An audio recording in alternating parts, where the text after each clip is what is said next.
Hello friends, ഇന്ന് ഞാനും അച്ഛനും കൂടിയായിരുന്നു ദോശ വയ്ക്കുക. അച്ഛൻ ഞങ്ങളുടെ അടിമക്കണ്ണായതുകൊണ്ട് എന്ത് ഹെൽപ്പ് എപ്പോൾ ചോദിച്ചാലും അച്ഛൻ ചെയ്തു തരാൻ റെഡിയാണ്.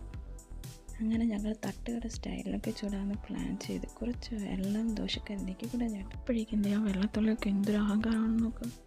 പോകുന്നേ ഇല്ല, എന്ത് ചെയ്താലും പോവില്ല. ഇത്രയും ചൂടുണ്ടായിട്ടും പോവില്ല. എന്നാൽ പിന്നെ തീയിലേക്ക് തന്നെ പൊക്കുമെന്ന് വിചാരിച്ചു. അങ്ങനെ ദോശ മാവ് കോരി ഒഴിച്ചു.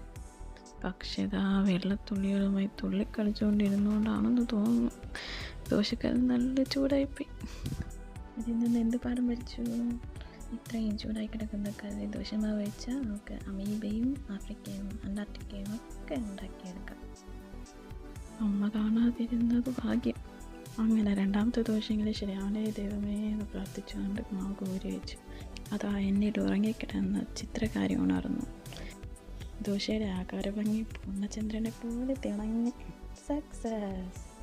ഇനിയാണ് നമ്മുടെ ഹീറോ നെയ്യുടെ എൻട്രി.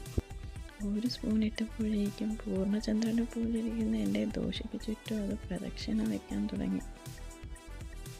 അങ്ങനെ എൻ്റെ ക്രിസ്പിയും യമ്മിയുമായ നെയ് റോസ്റ്റ് റെഡി ആയിരിക്കുകയാണ്.